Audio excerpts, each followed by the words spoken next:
thing's chopping. And this has the LS in it. In this video, we're gonna play Forza Horizon 5 multiplayer, but in real life. My buddy just picked up a new Corvette and it's a very fun car, so we decided we're gonna take the 86 and the Corvette for a mountain run. It's super fun. Let's jump into it.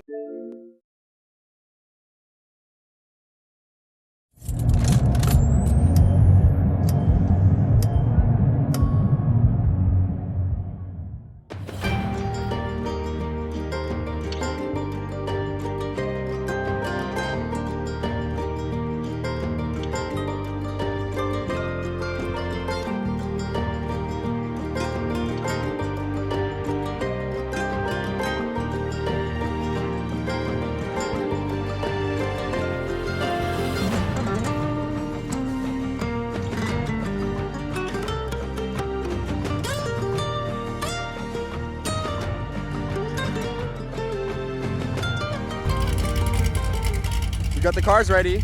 We're at my apartment right now, but we're gonna head down. It's about an 1.5 hour drive, and then we're gonna have a lot of fun. If you can even hear me over this chopping. You're my lucky strike. Love the way you ride. Look into my eyes, say you're ready to go. $1 million life, yeah. We could roll the dice. I like you surprised, but you already know. My name is Nikolai.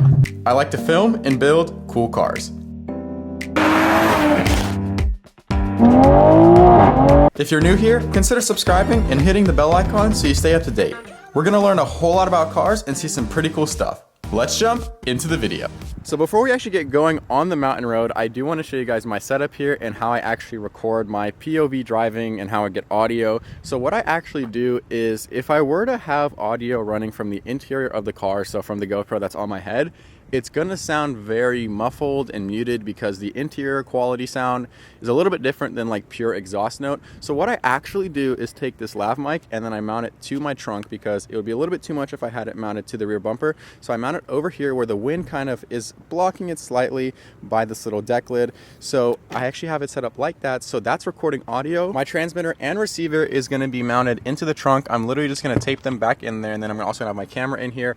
But it is wireless, or at least, you know, through the transmitter receiver. So what I'm gonna actually do is probably have my camera inside the car just so I can monitor it.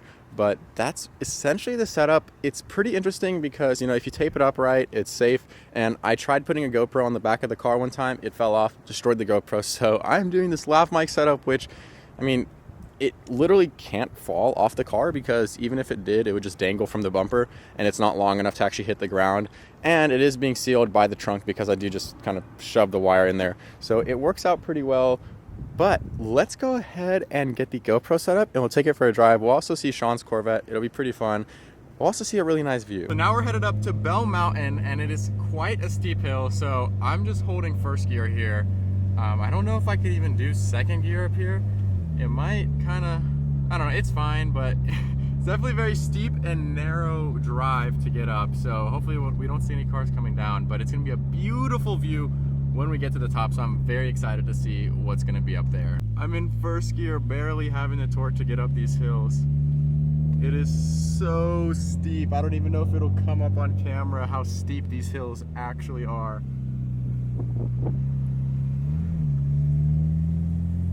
It's so steep that one of my wheels just popped off the ground there for a second. Take a look at that view though. That's very beautiful. This is absolutely so beautiful. I'm so happy I wrapped this car yellow because I feel like the yellow just looks so good in the snow. Oh, it's so fun. I just love the look of having a car that's not meant to go on off-road. All right, keep in mind, we're not going off-road here. But I love seeing these cars in this nature because it just looks so cool. This is not really where they're meant to drive, you know, on a snowy road. It's not really snowing a lot, but I think it just looks so cool to see two sports cars in these beautiful mountain roads with the snow. I'm so happy. So let's go ahead and keep driving down this road and see how it goes. This is so pretty. So we finally got to the top. How'd the Corvette feel? Terrifying when we went through that snow. Yeah, no, did you see me spin a little bit? Yeah. I had traction control on, so I didn't really do anything, but wow, like I just love the view. Having the beautiful view with the 86 the Z06. And then also looks like we got a Golf R and the C7 Corvette over there, which is pretty cool. But man, check out this view. This is what I love about the mountains, you know, just taking up the cars, having this beautiful view, and especially during sunset, it is so pretty up here. Running through the last of my thoughts, standing on the edge of my time. Everything I know will be gone in a minute, and that's alright.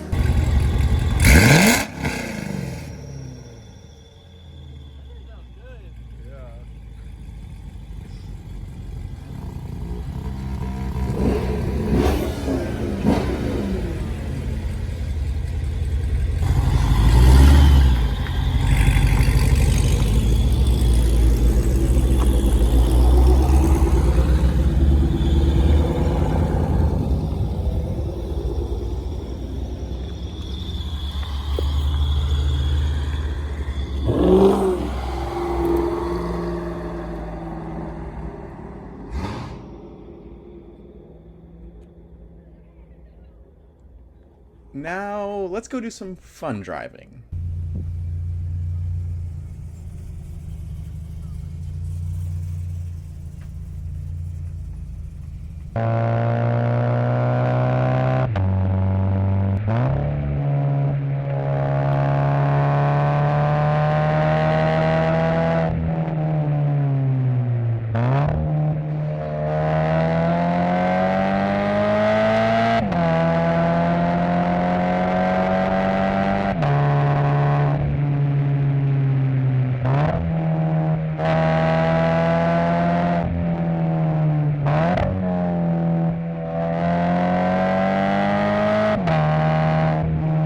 Ooh, a GT3 RS.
So Sean's Corvette is a Z06 and it has a few modifications on it to say the least. So it's running a Thompson 427 cubic inch LS7 bottom end, Lingenfelter heads, a Brian Tooley stage 2 cam, Speed Engineering 1/7/8 long tube headers with a catless 3-inch X-pipe, hand ported intake and throttle body, and it's also running a quarter intake with E85 flex fuel. It is quite the beast. It is a fast car.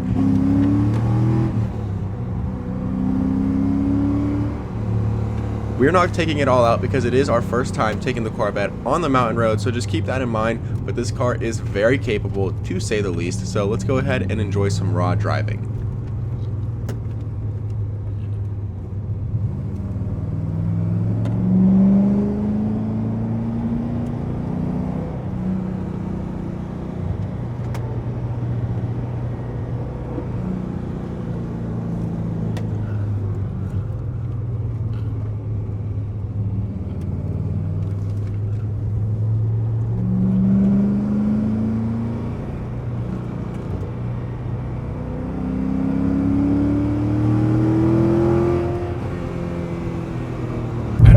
I'm passenger and I'm not being braced by the steering wheel, but this feels like it's pulling a lot more G's through the corner. You're keeping up with me. Like, I literally today, I've had a problem keeping up with you. Like, my tires being worse than yours, I'm having a problem keeping up. Yeah, because I'm on Pilot Sport 4S's. What are you on? Are the all season? 3S's. The 3S's, yeah. A little bit of a different tire. Mine's more grippy, but I think if we had the same exact tire, this thing would just, demolish the 86. The one thing I do notice is, like, having the bigger motor and it all being built, it does throw more vibrations through the car than, like, say it was factory. The smaller LSs do really, really good up in the big high RPM, but this thing, unless you're just going like full wide open throttle, it really doesn't like staying up there.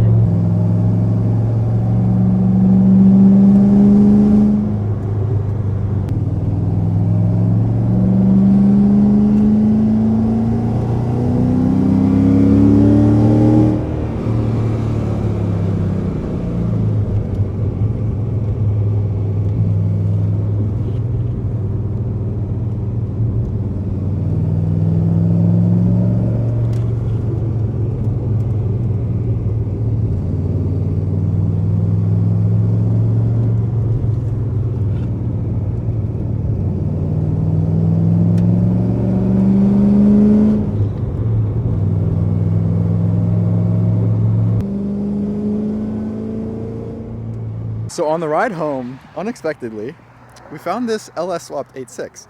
So I'm driving home and I'm like, I hear this 86 drive by and I'm like, that is not an FA20. It doesn't sound like it's unequal length. It doesn't sound like it's equal length. I'm like, there's no way you're getting an FA20 to sound like that. I knew it from the start. But this is the coolest thing ever. So check this out. This right here has got an LS in it. And this is just like insane. So my car has a 2-liter FA20 and now we have a 5.7 liter in here, and he's running a 275/35 tire on the Sport 4S. So we actually have the same tires, which is interesting because my car cannot spin whatsoever, but I'm curious how this thing does, because for the most part it looks just like a factory 86, but it's not, but yet it has the same engine from a Corvette. So what's actually really interesting is Sean over there's got his Corvette, I've got my 86, which is factory motor, and this has the LS in it. So basically this car right here is like a combination of those two cars, which is very interesting. And I am actually so like just shocked right now because you never see these. I mean, this is the first time I've ever seen a swapped 86, like in person at least. And it's what's surprising to me is the FA20 is a very open, like the engine bay is very open because the FA20 is only a 2-liter. It's not that small, and being a boxer, it's very low to the ground. So this being a really big engine, relative to the actual size of the car, the FRS is not a big car at all, but to see this in here, very interesting. And the owner said it doesn't throw the weight balance off too much. It's only about 100 pounds more by having this setup up in the front, so it's very interesting. Definitely a treat to see this car out on the street.